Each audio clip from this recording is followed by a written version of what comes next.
Muy buenos días, un viernes más. Alex, Héctor, ¿cómo les va? Buenos días, Diego, Héctor, todo excelente. También yo, muchas gracias. Aquí listos para pelearnos de diferentes temas. Bueno, el día de hoy tenemos un podcast con algunas noticias importantes, un paper, el paper de la semana, y estuvimos discutiendo antes de entrar al podcast con alguna de las noticias, con alguno de los temas, así que bueno, vamos a intentar hacerlo como entretenido, informativo de igual forma. Así que vamos a empezar con la primera. Esta noticia no es nueva, esta noticia fue de la semana pasada, que es que OpenAI presenta lo que fue competencia directa de Google a lo que le llama ChatGPT Search, que es como un buscador. Y es interesante porque no hablamos la semana pasada de eso, porque me quería dar tiempo de probarlo, de estarlo utilizando, ya que no es algo por ciento nuevo, es algo que pues ya existe. Tenemos a un Perplexity en el cual hace prácticamente algo similar, hace como un scraping de información en internet cuando tú le haces preguntas o haces ciertas búsquedas, pero podemos decir que esta parte es legal, ¿no? Como ChatGPT es como la parte legal, un Perplexity no tan legal. Pero también es algo que ya tiene Bing, el buscador, y también ya tiene Google, que Google presentó en el Google I.O. Cuando tú haces una búsqueda o alguna pregunta, al inicio ya te sale como un cierto summary de una respuesta con cierta información que buscó en internet, y ya después te vienen los links a los cuales tú te puedes meter, ¿no? Entonces, ¿qué es ChatGPT Search? Pues es eso, es como un nuevo buscador, es como una nueva forma de buscar. Y lo que veo interesante de acá es más bien la interacción que te da. Digamos, haces una búsqueda o haces una pregunta, te da un cierto summary. Digamos que ChatGPT tiene un fine tuning de 4o de ChatGPT con un buscador, ¿no? Con un motor buscador. Y lo que hace es hace un scraping en internet de igual forma y te genera un summary de una respuesta. Y si tú quieres indagar con esa respuesta, en el chat ya puedes empezar a hacer preguntas y entonces empieza la parte interesante. Que eso no lo tienes en Google con este feature que trae, que cuando salió en el Google yo lo agradecí bastante, porque en ocasiones quieres respuestas rápidas. Ya a pesar de que se haya como ciertas respuestas rápidas que te daba arriba, tú querías como un poco más de información sustanciosa, y ahorita ya te lo hace, ¿no? Es algo que te hace como un pequeño resumen que da respuesta a tu pregunta, pero si quieres indagar sobre eso, tienes que irte directamente a links a buscar más información. Y Bing hace lo mismo. De hecho, Bing lo sacó primero cuando empezó a hacer como toda la implementación de inteligencia artificial en sus productos. Esto fue una de las propuestas que sacó Bing, que también era interesante, pero yo no ocupo Bing, entonces no le veía como tanto valor. Y luego viene Perplexity, que Perplexity pues sí hace como ese scrapping y te lo regresa, pero con todos estos problemas legales en donde pues hay muchas empresas que dicen que está haciendo un scrapping de su información sin permiso para poder armar y demás, y está monetizando esto, pues bueno, llega ChatGPT, o más bien OpenAI, y dice, este es mi producto, el Search. Y lo interesante es que también están haciendo ciertos partnerships con generadores de información, por ejemplo, generadores de noticias, temas de deportes, en donde ya hay gente o empresas que de forma legal están permitiendo que OpenAI sea parte de, o más bien utilice como este flujo de búsqueda en su información para traer información relevante, información verídica, información de forma legal, ¿no? En donde empresas que generan noticias permiten que OpenAI pueda hacer como esa búsqueda de la información en las notas que ellos sacan para poderte entregar a ti la información de la búsqueda que tú estás haciendo. Entonces está interesante, y esta semana estuve platicando con un amigo en el momento que me comentó, oye, ¿tú todavía utilizas Google? Supuse más o menos que íbamos por allá, así que yo le dije como, sí, claro, yo estoy utilizando Google para hacer mis búsquedas, y él me dice que él ya estaba utilizando pues Search. No le comenté que yo lo estaba probando, quería ver más bien como pues su opinión, ¿no? Al respecto. Y me dijo que él estaba bastante contento, que de hecho ya no utiliza Google por estar utilizando esto y que era ahora como su fuente de búsqueda, por la forma en la que le entrega pues el resultado a sus preguntas y sus búsquedas, y cómo puede seguir indagando, ¿no? Que es prácticamente como yo lo utilizaba. He generado algunas búsquedas en el cual me regresa una respuesta, y al querer indagar me regresa la misma respuesta y entramos en un loop medio raro, ¿no? Pero en general, con otro tipo de preguntas y búsquedas, sí tengo una respuesta pues más específica, y si quiero indagar un poco más, de igual forma la conversación se pone como bastante interesante. Entonces, pues queremos platicar un poco de eso. Alex, ¿tú qué opinas? Yo la verdad es que no lo he utilizado. De hecho, tenía la esperanza de que nos dieras un pequeño demo en este podcast, pero sí he oído comentarios pues en los dos sentidos. Gente que le gusta mucho porque le resuelve ahí dentro del, pues como dentro del chat que puedes tener. Ese chat se está convirtiendo en un montón de cosas. Algo que no me gusta de esa interfaz es que cambia. no todos los días, pero cada vez que entro ya hay algo distinto. Hay cosas que puedes pedir de manera opcional, o sea, como puedes hacer un opt-in y decir yo quiero búsqueda. Y oí a alguien quejándose y diciendo es que ahora siempre hace búsquedas y no se las puedo quitar. No. Pero creo que tiene un slider o un... O sea, box, si quieres utilizar, esto es verdad, ChatGPT está dentro de la misma plataforma de ChatGPT. Entonces, al momento de que vas a hacer el prompt, te vienen ahora dos iconos. Te viene el icono de la búsqueda, como de un mundo, en donde si le das clic, entonces se va a poner el mood de utilizar ChatGPT Search. Y si no quieres utilizar ChatGPT Search y solo ChatGPT, simplemente le das clic otra vez al mundo. Y de hecho, la UI es bastante intuitiva. Pero cuando le das clic al mundo, que significa el buscador, se va a poner en azul. Entonces sabes que algo está prendido. Y cuando se lo quitas, pues prácticamente entras a ChatGPT normal. Claro. Sí, eso está bastante bueno. Y la otra cosa es que está este tema del scraping, ¿no? Pues al final todas las herramientas que quieran incluir, pues, grounding o ir a buscar en internet para obtener más información para que el LLM no diga tantas tonterías, al final terminan usando o una API, por ejemplo, que hace esa consulta en las bases de datos de las que ya hicieron scraping. No sé hasta qué punto Perplexity pues está haciendo su propio índice, ¿no? O sea, sabíamos que uno de los índices más grandes que hay alrededor del mundo es el de Google. Así es. Supongo que otro es el de Bing. Y bueno, estas empresas no sé qué tanta capacidad tienen, supongo que técnicamente pueden hacerlo, para jalar toda esa información, y no sé qué está sucediendo con los algoritmos de Google, ¿no? Los que hacían el famoso PageRank.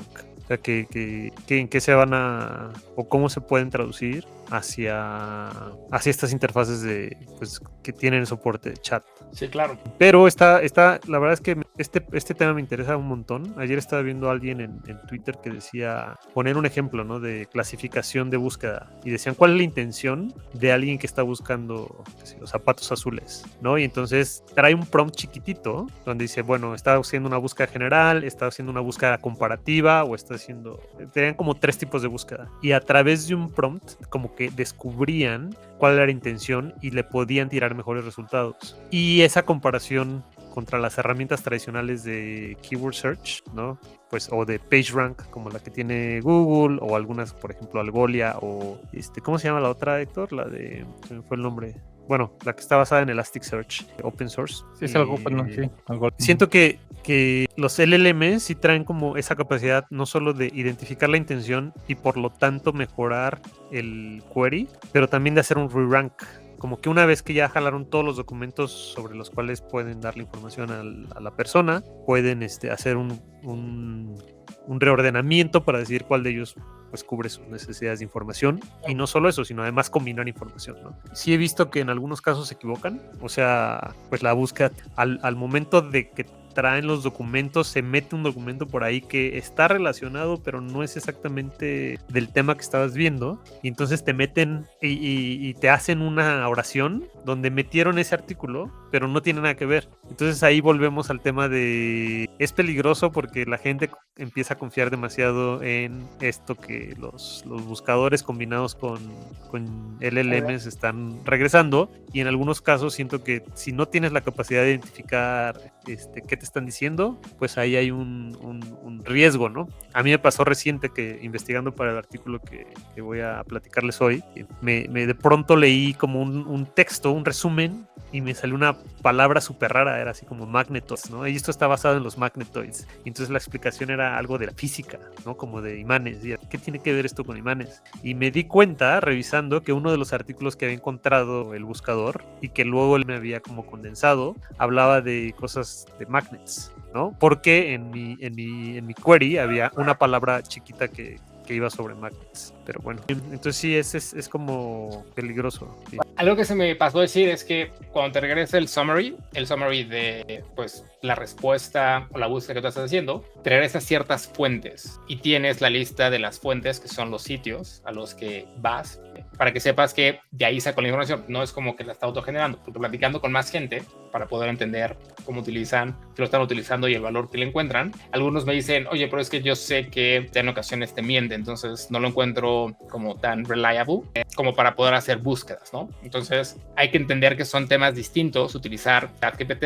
a ChatGPT Search, porque en Search ellos no te van a generar la información con lo que traen, con el training, más bien te van a hacer búsqueda con relación a tu pregunta o tu búsqueda, van a hacer como un research en páginas de internet, te van a generar un summary de lo que encontraron y te van a poner las fuentes de dónde sacaron la información. Un poco lo que decía Alex hace unos segundos, pero tienes ahí como la lista de las fuentes en las cuales hizo su investigación para poderte generar este summary. Que de hecho, lo que hace Google y Bing de ponerte este pequeño summary al inicio es algo similar. También es como buscar un poco la información en ciertas páginas con mejor rank para que tengas como algo creíble y las fuentes de dónde viene esa información, y ya después tienes la parte de los links. ¿Tú qué opinas, Héctor? Me quedé pensando en lo que decías de la parte de cómo se alimenta esta información. O sea, creo que es un hecho que la forma en la que buscamos está cambiando, y también Alex lo mencionó un poquito de paso, que es hacemos diferentes tipos de búsquedas. O sea, no siempre hacemos búsquedas informativas o no siempre estamos investigando algo. A veces queremos directamente visitar una fuente de datos. O sea, no queremos el resumen de la fuente de datos, queremos la fuente de datos. Porque no queremos datos de la cosa, queremos o la experiencia de la cosa o queremos, por ejemplo, comprar algo, ¿no? O sea, yo conozco mucha gente de uso común, que usa comúnmente la computadora, que no saben usar la barra del navegador. O sea, y de hecho su forma de encontrar las cosas es búscalo en Google, ponle tal cosa en Google y entonces la primera página que te salga esa es, ¿no? Que es una forma muy peligrosa de usar internet, pero a final de cuentas no puedes esperar que todos usen los programas exactamente como se espera, ¿no? Entonces, o sea, por lo menos yo identifiqué esos dos tipos de búsqueda, ¿no? Que es cuando estás buscando información y no te importa de dónde venga, sino quieres información confiable, y también está la otra, que estás buscando visitar directamente la fuente, no te importa, o más bien no quieres solamente lo que tiene adentro la página, sino quieres visitar la página para comprar algo o para hacer algo, por ejemplo, ¿no? Claro. Entonces, yo creo que en el segundo caso, en el caso de que quieres visitar la página, pues ahí no te sirven ese tipo de búsquedas, te sirven mucho más en el caso, o sea, su caso de uso completamente está en el lado investigativo, ¿no? En el lado de quiero una respuesta rápida, ¿no? Por ejemplo, cuando estamos desarrollando y vemos un error como, por ejemplo, un Stack Overflow o algo así, o sea, o un error específico con una biblioteca, queremos saber la respuesta por qué probablemente esa biblioteca está fallando. No nos interesa si la respuesta viene de Stack Overflow o si viene de Medium o de cualquier otro lado. No queremos esa experiencia, queremos la información.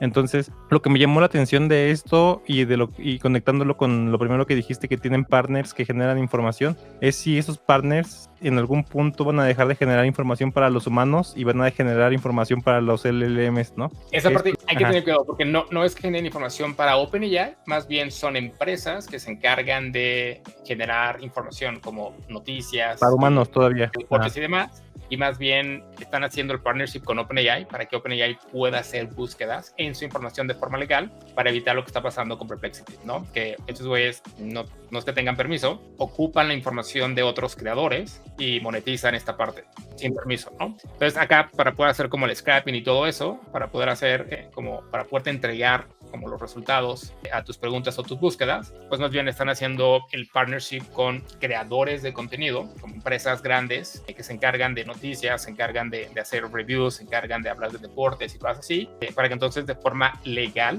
y consensuada puedan hacer el scrapping en estas páginas y puedan regresarte información sin que sea, oye, estás monetizando un producto que ocupa mi información sin permiso y sin algún tipo de beneficio económico. Sí. No, estoy de acuerdo, pero les digo que no sé si esto va a evolucionar a eso, ¿no? A producir información estructurada o información en forma de los... O sea, si lo vas a consumir a través de esta interfaz, ¿por qué o más bien es como un salto que tiene cierto tipo de fricción, ¿no? Y que a final de cuentas, en ese salto de una información pensada para humanos, luego consumida o tratada por un LLM y luego presentada por el LLM, si el 80% de las veces no voy a llegar hasta acá, justamente, ¿para qué produzco estas si puedo eficientar costos y eficientar todo esto y producir información directamente preparada para los LLMs, ¿no? Que al final de cuentas muy pocas veces vas a llegar hasta acá, ¿no? Entonces, a lo mejor ese es el siguiente salto, va a haber como compañías dedicadas completamente, o sea, muy parecido a lo que ya hemos visto, que es cientos de personas respondiéndole preguntas, más bien entrenando LLMs, lo mismo aquí, ¿no? Generando información directamente para los LLMs,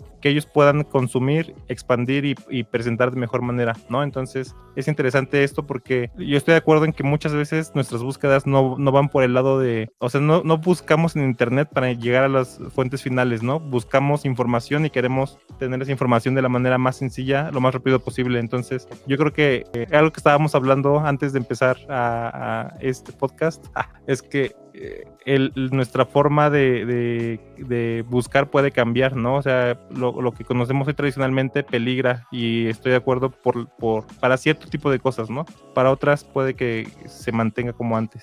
Porque eso es interesante. Cuando hablamos de la forma de buscar, el año pasado he visto un estudio de cómo ha evolucionado el buscar y las plataformas que se han posicionado ahora en buscadores, ¿no? Y en estos buscadores nuevos salía TikTok, la gente buscaba cosas en TikTok, salía YouTube, la gente buscaba cosas en YouTube. De hecho, YouTube es el segundo buscador más utilizado después de Google y Google, ¿no? Entonces ahora con esto, pues es más bien ampliar un poco más la forma en la que tenemos de buscar, como tú dices. No siempre vamos a generar una búsqueda o una pregunta que requiera un summary. En ocasiones necesitamos ir a las fuentes, pero también en ocasiones necesito ver el cómo hacerlo, ¿no? Quiero hacer una receta. Está perfecto que me des como los pasos en bullet points de cómo hacer esa receta, pero me gustaría ver cómo hacer esa receta, y ahí es donde estas plataformas de video, hacer ciertas búsquedas de cosas, nos ayudan porque nos enseñan también cómo hacer las cosas de forma visual. Entonces creo que se va a poner como interesante, y esto se alinea con una de las noticias rápidas que traíamos, en donde, pues bueno, OpenAI está pagando ahorita o está intentando hacer partnerships con generadores de contenido, pero sabemos que los LLMs durante los últimos años han tenido como este problema de, pues están como, no podemos decir robando, pero están tomando la información de terceros para poder generar pues las respuestas que te generan, ¿no? O que te regresa. Entonces salió una noticia de la cual Alex nos va a comentar un poco, que se suma bastante a pues este link. Sí, súper rápido. En realidad es una demanda que le pusieron a OpenAI, una empresa de medios, y la demanda iba en el sentido de que ellos creían que el GPT, ¿no?, podía tirar prácticamente la misma noticia que ellos habían publicado en algún momento en sus diarios, y que eso demostraba que pues habían utilizado la información sin permiso, bueno, o no, para entrenar este modelo, ¿no? Entonces la demanda pues ya fue descartada y por un juez, y pues esto es una buena noticia para todas las empresas que utilizan modelos, ¿no? Muchos de los modelos que están entrenados utilizan una cosa que se llama Common Crawl, que es un archivo disponible pues para todo el mundo, y que genera o que publica los scrapes de la web mensualmente desde 2008. No, digo, obviamente adicional a este dataset, pues las empresas tienen datasets internos, que sabemos que algunos son sintéticos y otros pues tienen como un proceso de transformación y limpieza para hacer que sean mucho más pues, valiosos para el entrenamiento de estas redes neuronales y de estos modelos. Pero aún así pues hay mucha discusión, ¿no?, alrededor de qué tanto se están robando esta información, o más bien no robando, sino ganando dinero, ¿no? Porque ahorita le están tirando cantidades impresionantes de dinero a estas empresas sin que los que generaron esa información tengan ningún beneficio, ¿no? Y este tema pues no solo se restringe a texto, ¿no? También sabemos que por ejemplo Getty Images o empresas pues que hacen audio o que tienen librerías de imágenes ahora están preocupadas, ¿no? Y no sé si preocupadas, sino más bien, oye, ¿a mí qué me va a tocar de todas esas inversiones que estás recibiendo porque utilizaste mis imágenes para entrenar tus modelos de Midjourney o de Stable Diffusion que ahora vendes, y donde puedes prácticamente generar una imagen que es igualita a la que está en un póster que sí tiene propiedad intelectual, ¿no? Entonces creo que es una buena noticia para OpenAI, una mala noticia probablemente para los generadores de contenido. Creo que esto sucedía también en el pasado con Google, ¿cierto? Y muy ligado a lo que acabas de decir, en donde pues Google tenía, a través de sus buscadores, tenía acceso a un montón de información de la gente que estás buscando, y entonces podían pues utilizarlo para su máquina de advertisement, ¿no? Ganando muchísimo dinero. Y los publishers al final del día era como, bueno, ¿y yo qué gano ganando, ¿no? Sí ganaban porque lo que hacía Google es que mandaba tráfico a esos publishers, ¿no? Es cuando la gente buscaba algo, pues si tú tienes ese contenido, Google era como la puerta de entrada a tu contenido y podías ganar y monetizar ese contenido a través de Google Ads, ¿no? O de publicidad en tu sitio, pero eso ya no está tan claro ahorita, ¿no? En estos navegadores que estamos viendo, pues una cosa distintiva es que no hay anuncios, o sea, te sale la fuente final, te sale el resumen final, pero no te sale el ven y compra tal cosa. Entonces, yo creo que ahí es un tema de un modelo de negocio y un modelo de, pues, de ganar, donde Google y OpenAI tienen que poder ofrecerle algo a estos creadores de contenido a cambio de poder ir y estar scrapeando su contenido, ¿no? Porque es lo que salió el famoso no robots, ¿no? O el robots, ¿no? Que dice, aquí no puede entrar Google porque pues no me está pagando y no me está mandando tráfico, solo está consumiendo mi contenido para que la gente lo utilice. Entonces, ¿cuál va a ser el modelo al que van a migrar estas empresas para poder permitir que esto siga sucediendo? Y ahora creo que, no sé si vieron, está el no robot, el robots, ese es uno, pero hace unos meses salió otro que era como un permiso para que entrenen los modelos con tu información. Es lo que te iba a decir. Ahorita ya hay ciertas páginas de información. Yo tengo como algunas suscripciones a páginas de noticias y demás.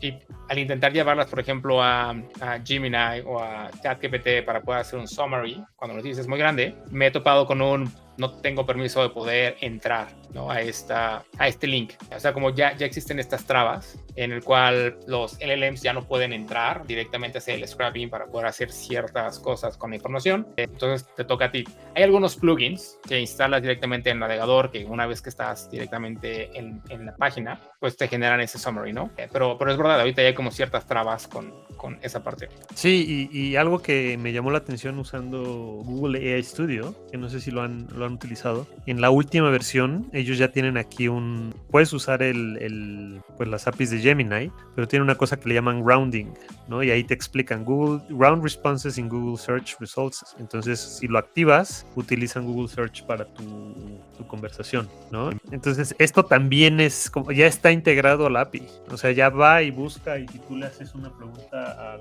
bot, no sé, USD Exchange Rate, o sea, esto tendría que ir y hacer el grounding, y mira, aquí te da el source, ¿no? Entonces es bastante rápido, pero pues aquí te hace como o sea, como que te genera la respuesta, ¿no? A través del LM. Entonces, esta parte me impresionó, que ya estén cada vez más facilitando pues el consumo de sus APIs de búsqueda. No sé, el precio también es la otra que tengo dudas de si esto es un beta, pero no me queda claro si te van a cobrar esas búsquedas. Claro. Pero bueno, muy, muy, muy interesante esta como guerra de buscadores. De la evolución de los buscadores, ¿no? Vamos a ver en qué termina. Perfecto, pasemos entonces a la siguiente. ¿O Héctor, tú quieras comentar algo? Sí, me quedé pensando en lo que dijeron de la publicidad, ¿no? O sea, que creo que el modelo tiene que cambiar directamente de publicidad. Ahorita estamos como muy acostumbrados a cosas gratis por que nos claven publicidad ahí en medio. Así o algo así. O por dar nuestros datos, ¿no? Por dar nuestra información. Entonces no sé cuál va a ser la forma. Creo que tenemos que, o sea, no sé si antes de ¿cómo se llama? De esto, antes de internet, por ejemplo, hubiéramos pensado que la publicidad iba a ser como el mayor medio de consumir, más bien de generar revenue de estas empresas, ¿no? O sea, porque Meta y Google viven de eso, ¿no? O principalmente viven de eso. Entonces, no sé si esa iba a ser o sea, teníamos como modelo la televisión, que la televisión es algo muy similar, te dan contenido gratis por el costo exactamente de que te vendan publicidad. No sé si ahora en el futuro las respuestas van a salir como la respuesta a la mitad de un anuncio. Pero acuérdate que... Mira, no sé si en estos modelos, por ejemplo, con ChatGPT estás pagando el servicio. Y ahorita solo los que están pagando el servicio van a tener, y los que están pagando alguna suscripción, ya sea empresarial, y después van a venir como para educación y demás. Pero el tema es mientras estés pagando el servicio, va a ser como ad-free, ¿no? Que es como la mayoría de las plataformas de suscripción funcionan. Aunque ahorita ya me ha tocado ver algunas plataformas de streaming que estoy pagando el servicio y que tengo publicidad, ¿no? Y es como... Es lo que iba a decir. O sea, ya vas a tener que pagar más para que no te ponga entonces esos ads. Pero es como, ya te estoy pagando el servicio, ¿por qué me haces consumir ¿Pero en cuál, Diego? En todas ya Yo anuncios. lo he visto en Prime y creo que en Disney Plus. Sí, o sea, y es lo que anuncio. iba, que puede ser que no les alcance, o sea que el precio que tenemos que pagar, el precio que tenemos que pagar por hacer eso, sea mucho más del que estamos dispuestos, ¿no? Porque a lo mejor para mantener un servicio así limpio de ads y que sea alimentado con información de calidad, no vas a pagar $20, vas a tener que pagar, o sea, por la economía tienes que pagar $80, ¿no? Y no sé si estaríamos dispuestos. Sí, Entonces, no creo. Pero bueno, eso es interesante y creo que sí tendrá que evolucionar, pero creo que regresa también a la pregunta inicial, ¿no? Creo que depende mucho la búsqueda y cómo queramos nosotros tener la información, ¿no? Si queremos algo específico donde quiero ver fuentes, no un summary, sino las fuentes, el modelo actual de Google funciona porque es lo que nos da. Pero si queremos ya información rápida, que es a lo cual nos estamos empezando a acostumbrar, cuando llego a una búsqueda quiero ya tener la información, no me hagas buscar más cosas. Creo que estas nuevas propuestas que inició Bing o que el nuevo feature que tiene Google directamente en Chrome nos ayuda, pero la parte de que yo pueda conversar con las respuestas para poder indagar o profundizar es lo que nos empieza a dar ahorita estas herramientas como ChatGPT Search, que para mí agregan mucho valor, pero no desplaza el valor que me da Google todavía, ¿no? O no desplaza el valor que me da buscar ciertas cosas en YouTube, porque necesito de forma visual saber cómo hacerlo o pues tener una respuesta un poco más visual. Pero va a ser interesante ver cómo funciona esto. Veamos también cuál es la respuesta de Google, ¿no? Muy posiblemente vayan a sacar algo muy similar, pero sí tendrán que evolucionar un poco la interfaz y la forma en la que estamos acostumbrados a buscar a través de google.com. Sí, seguramente lo están haciendo, ¿no? Yo cada vez veo más cuando le pregunto a Google que utilizan Generative Answers.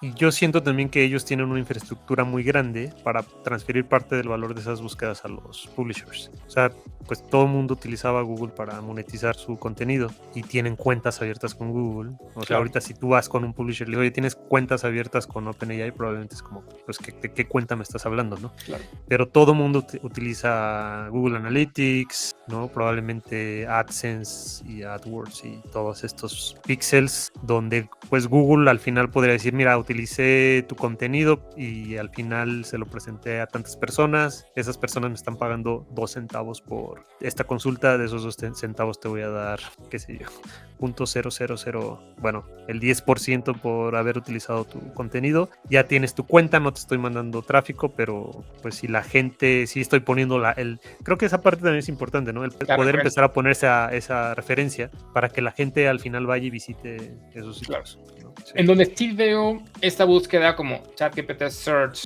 bastante útil, y es algo, yo ocupo ahorita los Rayman de Meta, y Meta utiliza Llama, ¿no? Y en ocasiones yo utilizo Llama para poder hacer ciertas búsquedas. Ahí es donde veo que estas búsquedas sintetizadas, que te dan información rápida y en la cual con preguntas puedes seguir como indagando, funcionan. Los metas utilizando Llama todavía están como un poco limitados con las respuestas que te dan y la información, pero yo esperaría que esto pudiera evolucionar, porque este tipo de respuestas que tengo con The Search serían fenomenales tenerlas en los Meta Ray-Bans para seguir como indagando y tener como una conversación continua y no pautada. Pero bueno, entonces pasemos a la siguiente noticia, señor Alex, cuéntanos. Listo. La siguiente noticia es sobre algo que pues, acaba de liberar Microsoft. La verdad es que es algo muy parecido a lo que hemos visto las últimas semanas. Se llama Magentic One y es un agente generalista o un multiagente generalista que te ayuda a resolver tareas complejas. Entonces, desde hace algunos meses, pues varias de los líderes en AI han hablado de agentes y dicen, bueno, lo que viene o lo que venía en la segunda mitad de este año y el año que entra son los agentes. Ya los LLMs y los RAGs son cosa del pasado.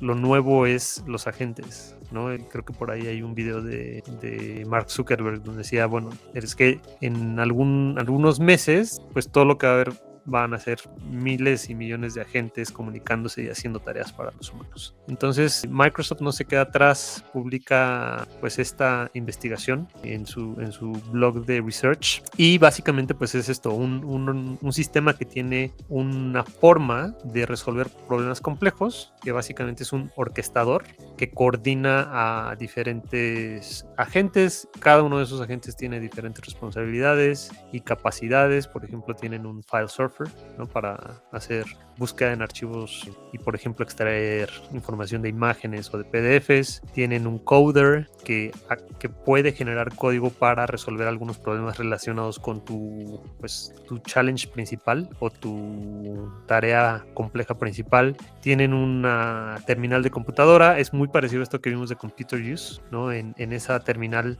pues una vez que generan código, también pueden ejecutarlo. Tienen un web surfer, que es muy parecido a esto que acabamos de platicar. Y entonces tienen como esta forma de coordinar la acción y básicamente lo hacen a través de dos cosas. Una cosa que le llaman un task ledger, pues que es como una definición de tareas a alto nivel, y luego un progress ledger, que es, bueno, de estas tareas, qué tan avanzado vas, ya la terminaste o estás haciendo, o no la has terminado, te atoraste. Si te atoraste y no hay respuesta en más de N intentos, entonces podemos ir a resolverlo con algún otro agente y en ese momento pueden generarlo, ¿no? Y entonces algo que liberaron y que me gustó es como un sistema de evaluación. Ahí utilizan 3 sistemas de evaluación, y porque pues obviamente no es solo liberar el modelo y ya está, sino que tienes que poder ver cómo se comporta en relación con otros pues sistemas de agentes similares, ¿no? Entonces te dan como le llaman Gaia, es uno, Assistant Bench el otro, y finalmente el Web Arena. Entonces lo que hacen estas pues benchmarks de evaluación es que definen tareas complejas. En algunos casos esas tareas son desconocidas, ni siquiera los researchers tienen acceso a esas tareas, precisamente para no contaminar lo que habíamos platicado antes, ¿no? Contaminar los resultados, porque si ya sabes la tarea de antemano, a lo mejor puedes hacer el setup de tus agentes para que puedan resolver esa tarea misterio. Entonces, bueno, lo que han hecho es probaron esto con esos 3 benchmarks y descubrieron que pues están en un muy buen nivel comparado con otros sistemas agénticos. Y la otra parte es el tema de el peligro y los riesgos potenciales. Descubrieron que en algunas de las tareas que le asignaban, por ejemplo, para resolver justamente las tasks de estas pruebas, el agente o el sistema de agentes intentaba reclutar gente para ayudarle a resolver problemas. O sea, se metían como a redes sociales y trataban de convencer a usuarios de que resolvieran el problema por ellos, ¿no? Que me recuerda mucho a este tema que en el pasado vimos, no sé si se acuerdan del ChatGPT, ¿no? Que a una gente le decían, sí, aquí está, no el ChatGPT, no el CAPTCHA, ¿no? Resuelve este CAPTCHA, y entonces lo que hizo fue y reclutó gente a la que le mandaba la imagen y le decía, ¿qué dice aquí? La gente le respondía y entonces resolvía la tarea utilizando humanos, pero justamente ahí venía como toda la discusión alrededor de cómo vamos a controlar cuando le demos pues el buffet completo a los agentes de que puedan accionar sobre más cosas en el mundo, y qué tanto vamos a ver que estos agentes empiezan a querer meterse a tus cuentas bancarias. No pude hacerlo, entonces a lo mejor le asignas una tarea, ¿no? Como pues resérvame vuelos para Japón, qué sé yo, y que se den cuenta que no hay suficiente dinero en tu cuenta y vayan a pedirle dinero a otras personas o a estafar gente, ¿no? En internet. Sí, por favor, que cumplan con la tarea completa, por favor. Que vayan es como esto, es como no me traigas excusas. Que vayan y rellenen mi tenía cuenta. palomas, ¿no? Que iban y se robaban dinero y se lo traían a su casa. No sé si eran Exacto. Palomas o un gato o una cosa así. Pero bueno, es un cuervo. ¿Cómo le haces para restringir que estos agentes eventualmente no empiecen a hacer cosas extrañas cuando les des acceso a herramientas más poderosas? Toda esa discusión. Digo que eso entra en algo que los software developers no nos gusta mucho hablar, ¿no? Que es filosofía y ética, ¿no? O sea, que es eso, o sea, lo que te detiene de las acciones es básicamente la ética o la bueno, no sé si estoy revolviendo cosas o morales, o sea, no sé si ahora necesitamos crear como una moral de agentes, ¿no? O sea, como, sí, claro, no puedes ir a estafar gente, ¿no? O no puedes quitarle a la gente su dinero para rellenar, o sea, no puedes cumplir esa tarea a como dé lugar, debes tener ciertos tipos de límites, ¿no? Entonces, claro. O sea, y es como lo que nos detiene a los humanos muchas veces, ¿no? O sea, me recordaron esto que dije de los agentes en el mundo de Roblox, ¿no? Que cada uno actúa, o sea, y de repente actúan de formas que da miedo, ¿no? O sea, que es como, imagínate si lo dejo libre en el mundo real, ¿qué va a hacer, no? O sea, como esto que está diciendo Alex, va a ir y va a robar para rellenar mi cuenta de banco. Digo, eso no está tan mal, no estaría tan mal, pero eso también puede ser, o sea, hay gente amante del ajeno, ¿no? Que puede también sacar como cierta ventaja o provecho de este tipo de agentes, o va a generar agentes con ese tipo de enfoque, ¿no? Ujú, Y al rato ujú. vamos a tener como extorsiones y cosas con agentes. Yo creo que en la parte ética, o sea, sí tendríamos que empezar a preguntarnos cómo evitarlo o cómo protegernos de eso, porque de lo que hemos visto históricamente siempre que sale algo, hay alguien que busca como tener una mala implementación de la tecnología, ¿no? Digo, ahí me voy a oír un poquito como radical, pero, o sea, creo que la ética más fuerte es el ataque, ¿no? O sea, no sé si ética podría ser el nombre, pero la única forma de defenderte contra eso es lo que empezaron a hacer, por ejemplo, con Nightshade. No sé si se acuerdan de Nightshade o de cosas similares, como por ejemplo, bueno, creo que incluso con Alex lo experimentamos en algún tiempo, ¿no? Que es fácil o relativamente fácil evitar, por ejemplo, que un modelo de reconocimiento facial te reconozca si tapa ciertas partes de tu rostro, ¿no? Entonces, ahí no es como, no voy a confiar en que quien haga el modelo o quien haga los agentes tenga buenas intenciones o buena ética. Lo que tengo que hacer de mi lado es, como en el mundo real, es protegerme. O sea, ¿por qué tenemos puertas, no? O ¿por qué tenemos muros en nuestras casas? Porque tenemos candados. Porque tenemos candados. ¿Porque hace frío? Porque hace frío, exacto. No, porque no podemos confiar en las intenciones de agentes externos, ¿no? Entonces, la única forma es tú protegerte, ¿no? O sea, podríamos irnos del lado de la ética de los robots y eso, pero no creo que eso se dé pronto. Entonces, de nuestro lado necesitamos como armas o cosas para protegernos, ¿no? Entonces, creo que es un campo al cual poner la atención, ¿no? Porque también es, y es chistoso porque a veces es sorpresivamente fácil confundirlos o completamente descomponerlos, ¿no? Entonces es chistoso eso. Perfecto. Héctor, cuéntanos, ¿qué nos trae? Bueno, yo les quiero hablar de un paper que encontré o que salió en la semana, y es algo que a todos, pues como la industria en general, les preocupa. Salió el 4 de noviembre este paper y se llama Inteligencia Artificial, Descubrimiento Científico y Innovación en Productos, y es un paper que está hecho en el MIT. Me da mucha risa cuando ponen nombres y a veces en vez de usar asteriscos usan cruces. Siento que el autor ya se murió, pero no sé, es como una forma de poner una nota ahí en el paper. Bueno, este paper habla acerca de cómo la creatividad, el descubrimiento científico y la innovación en general se beneficia de usar herramientas de inteligencia artificial. Y esto es algo que suena un poquito como contraproducente, o más bien un poquito contraintuitivo contra lo que alguien pensaría que esto permite, porque dirían que pues probablemente dejas o se conecta con algo que íbamos a hablar, ¿no? Que es el anuncio de Apple, que está muy, muy lastimoso. O sea, me dio mucha tristeza, no sé cómo decirlo, pero si no lo han visto, lo vamos a poner en las notas del episodio, pero siento que es como un giro completo de la narrativa, ¿no? De Apple, y que ponen ahí, bueno, les vamos a escribir el anuncio, que es como un holgazán ahí, o alguien que se ve que toda la empresa sabe que es un holgazán y que no es muy inteligente y así, y que no le echa muchas ganas al trabajo, y entonces escribe un email horrible, y Apple Intelligence lo compone, ¿no? Y entonces cuando llega al jefe o al compañero de trabajo, se sorprenden de que él lo haya escrito, ¿no? Y ese es el anuncio de Apple. Lo que vimos por ahí es que dicen que Apple cambió su narrativa de Think Different a ¿para qué te preocupas por pensar, ¿no? Y es muy triste porque creo que eso es algo que lo que tenemos que hablar aquí, que yo creo que este tipo de herramientas va a polarizar a las personas completamente analfabetas o casi completamente analfabetas, y personas que son muy especializadas en crear escritura y cosas y arte en general, ¿no? O sea, es otra vez lo mismo que siempre he dicho, va a eliminar como la banda del medio, que los que somos más o menos buenos en escribir o más o menos buenos en hacer cosas, y les va a polarizar así en los hiperbuenos que le ganan a la AI, y los que son casi analfabetas que hacen todo a través de AI. Y no nada más digo en escritura, sino en cualquier otra cosa, ¿no? Pero bueno, esto está relacionado con el paper en el sentido de que muchos pensarían que una herramienta de inteligencia artificial te puede llevar justamente a eso, ¿no? Te puede llevar al lado de ser alguien que no innova o no tiene claras las ideas o no hace cosas buenas.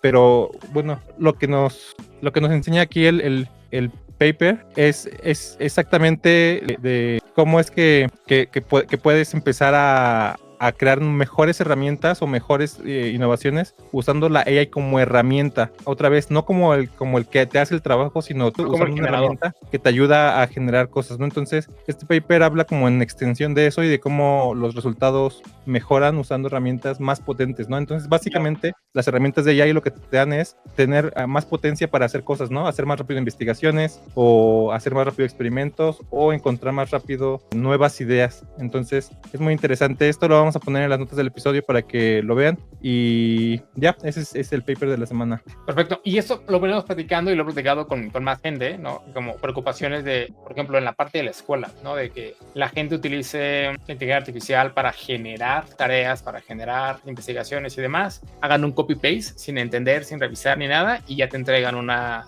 tarea lista. Platicaba con un instructor, con un profesor de universidad apenas en la semana y me decía que él ya logra darse cuenta cuando le entregan tareas que son autogeneradas por el tipo de lenguaje, ¿no? Y lo que le da más risa y le preocupa es que él siente que es el copy-paste, que ni siquiera revisan, porque en ocasiones ocupan palabras que sus alumnos incluso no entienden, ¿no? Entonces él agarra cuando le regresan alguna tarea autogenerada y hace como pequeñas entrevistas de explícame esta parte, ¿por qué pensaste que eso está bien, no?